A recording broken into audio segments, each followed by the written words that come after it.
4 strings. But years, 1.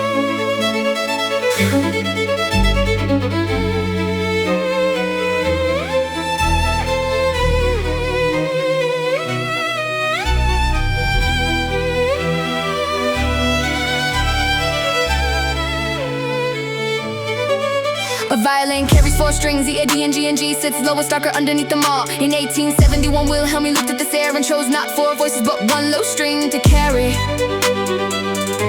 the song alone. Most people think more means richer, more choices mean stronger. Every available color should somehow improve the picture, but the opposite happened. Remove the range, remove the exits, remove the extra choices, and the single remaining string begins to speak more clearly. 4 strings to 1. Did we lose something? No, we chose.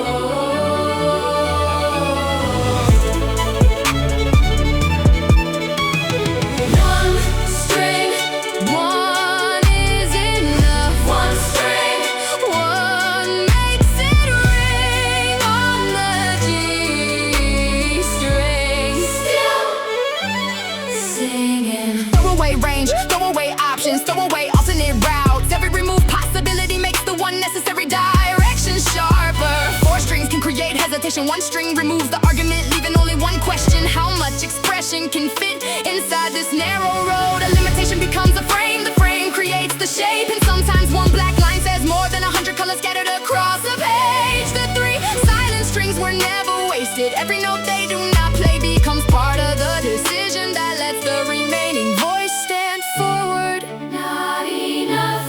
Wrong. This much is enough. 1 string. 1 is enough. 1 string. 1 makes it ring on the G string. Still sing it. Limitation is not a handicap, limitation is design. 4 strings do not mean use all 4. 100 colors do not mean paint with every color. 100 words do not mean speak every word. Cut and cut into what remains is exactly what you meant to say, and suddenly less is not weakness. I didn't lose choices, I removed the need to choose. I didn't lose escape routes, I closed them on purpose. Concentrate every ounce of motion into 1 vibrating line, and the lowest string can reach deeper than 4 competing voices ever could. Being able to do everything sometimes means deciding nothing. Having every road sometimes means taking none. So draw the boundary, write the rule, narrow the field, and discover the movement that could only exist inside that restriction. Showing everything you own is not automatically expression. Choosing what stays silent is part of the art, and the 3 strings that never sound remain inside the piece as invisible pressure, pushing the single G string into the light. 1 string. Enough. 1 string. 1 is enough. 1 string. 1 makes it strong. The less you carry, the clearer it rings. The more you remove, the brighter it sings on the G string. 1 narrow line can reach the whole world.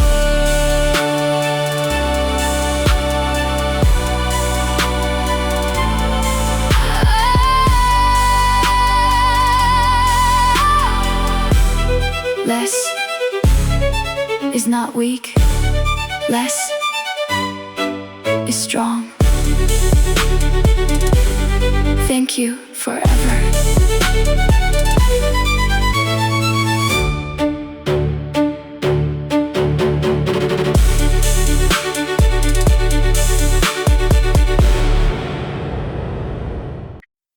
Bach never knew this title.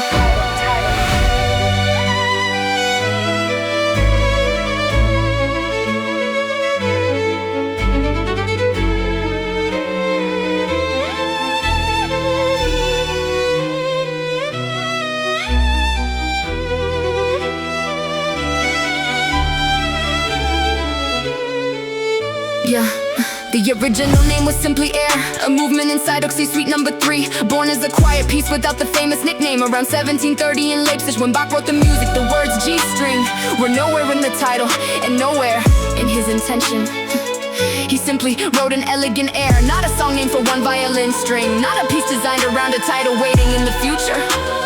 Nobody standing there could know that more than a century later, another musician would give this melody the name the whole world remembers. Music came first, name came later. The composer himself never knew it. The name came later. The song came first, a title Bach had never heard. Born as an air, renamed by time. Air on the G string, still alive. Yeah. 121 years after Bach had died, 1871 arrived and Wilhelm he stepped into the story. He arranged the melody so a violin could carry it on the lowest G string alone, and from that limitation came the title History Remembered. Words never written on Bach's original page attached themselves to the music, traveled outward and slowly became more famous than the formal name.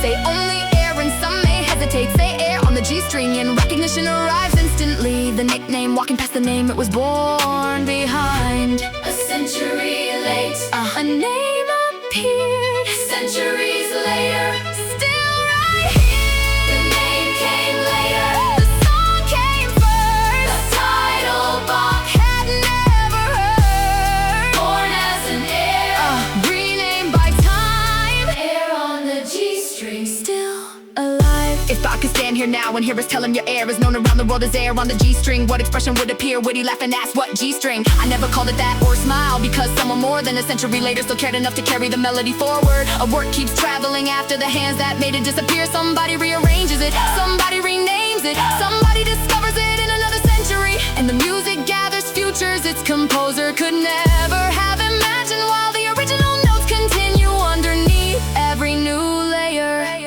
The title may change, but the melody remembers. The nickname may outrun the formal name, but the first voice remains inside it. Words arriving a century late can carry a piece centuries farther.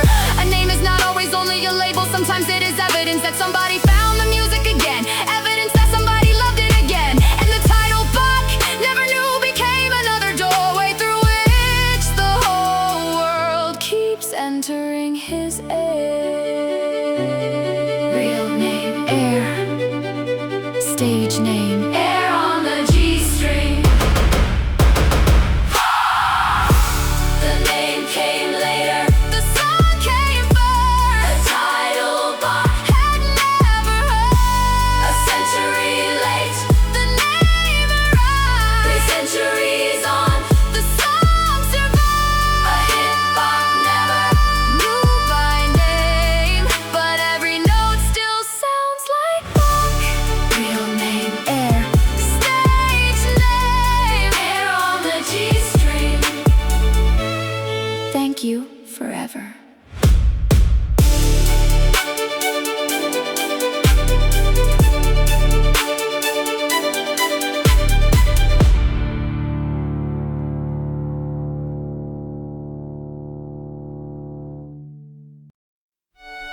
Lowest one, bottom string, outside the spotlight until today.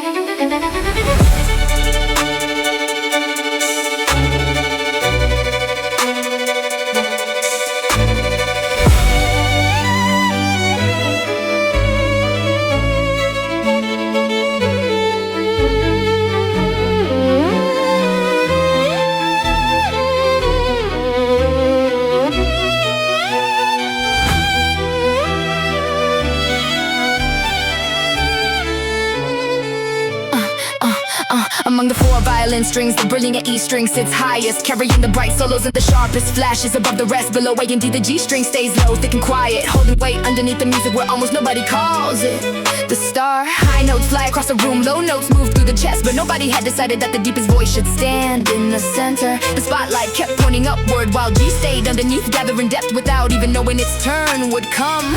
Lowest string, so what? Too low, too low.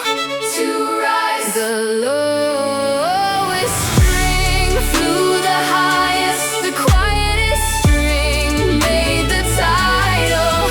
G string, G string from the bottom to the lead. Yeah, but Wilhelmine heard the power underneath, dark and thick and deep and warm. It's the highest register story. In 1871, he shaped the air for the lowest G string alone, and suddenly the voice underneath began moving toward the center. E and A and G remain on the violin, but the string whose name entered the title was G, the one sitting underneath every other string, no longer only support, no longer merely the low register. Inside the words air on the G string, the overlooked voice finally carried its own name. Starting low, That is all. if you start below, You can rise. the lowest string, Flew the highest, the quietest string, became the famous one. G string, G string from the bottom to the lead. Yeah, being at the bottom does not mean being behind. Being lower does not mean being weaker. If only the highest voice could ever become the main character, every story would repeat the same shape forever. But the view from underneath creates another kind of strength, and every year spent supporting the structure stores pressure nobody notices. The G string did not rush, did not shout, did not imitate the upper strings. It stayed low and thick and deep in its own voice. So when somebody finally heard what only that voice could do, it became impossible to replace. maybe it never climbed. From lowest to highest at all, maybe the spotlight finally came down to where it had always been. Because you do not have to pretend to be higher when becoming deeper can make the world remember your name. Nothing is wrong with D or A or D, but G had a place only G could fill. Last place on somebody else's scale can become first place on your own. And the string at the bottom ended up inside the title itself. Lowest one, quiet one. So What?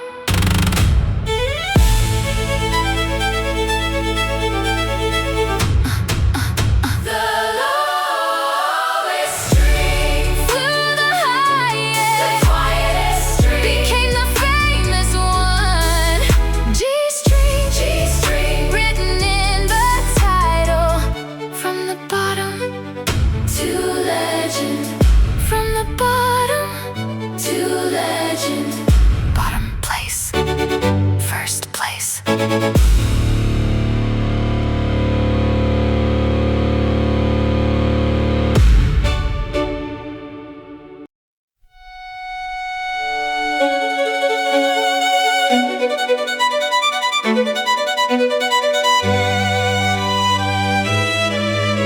This piece never shouts.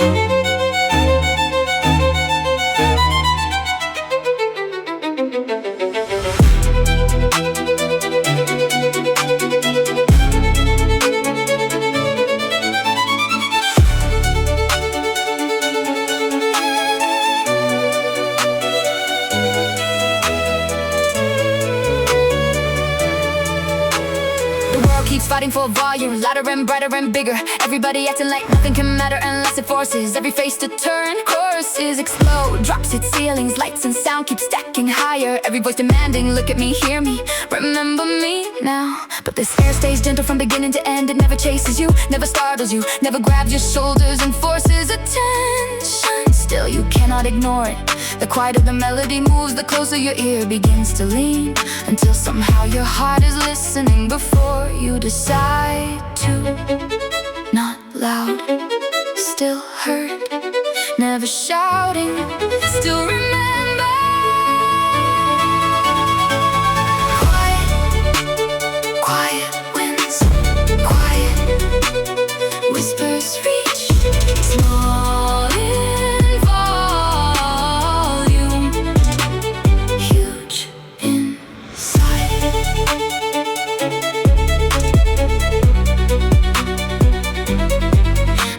When somebody whispers, you move closer. When the sound becomes fragile, you become quiet enough to protect it. The loud voice enters from outside. A quiet voice makes you step toward it, and that small invitation can create more room inside you than force ever could. Volume and persuasion are not the same thing. Louder does not automatically mean stronger, and softer does not automatically mean weak. How carefully can one note be placed? How much feeling can live between two phrases? Silence is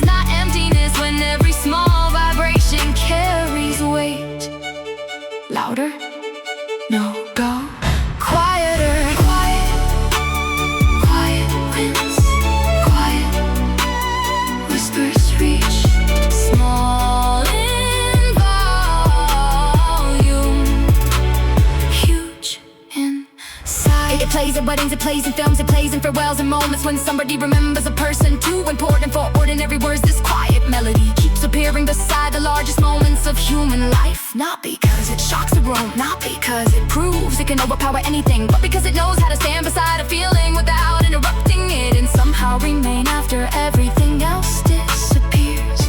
Real strength does not always need to demonstrate strength. A voice that truly reaches you does not always need to raise itself. If a calm melody can cross nearly 3 centuries and still touch somebody in another room, another life, another language, then that is already the answer. There is a silence louder than fortissimo. There is a phrase that lasts longer than an explosion. You do not have to steal the ear when music can make the heart move closer on its own. No shouting, still.